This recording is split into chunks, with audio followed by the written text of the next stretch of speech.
New at 9 tonight, a Wichita man is recovering after being infected with what is commonly called flesh-eating bacteria.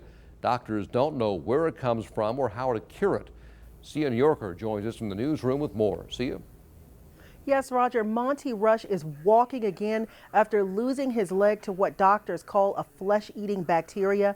It started in his foot, it moved up to his calf and destroyed all the tissue in his right leg. I never had any idea that I would, be a victim of it.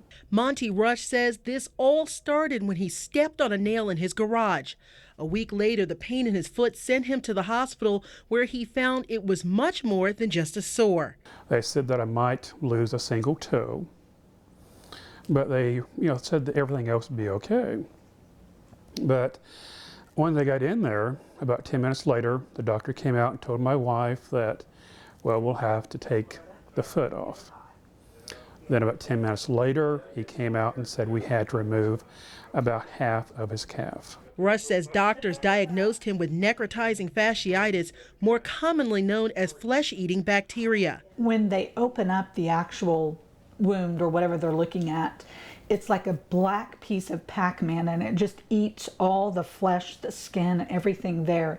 And they just eat it and eat it and eat it. And they have to go above where it's actually infected at for them to get that disease. Doctors told Rush the disease is so rare they don't know the cause and there is no cure. After doctors amputated his right leg, Rush had to learn to walk all over again, this time with a prosthetic leg. The couple says the disease has changed the way they live their lives.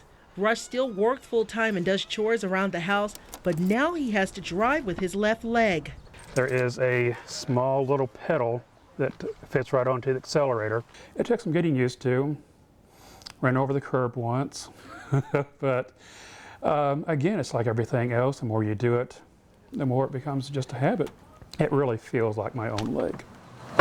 But Rush knows it could have been worse.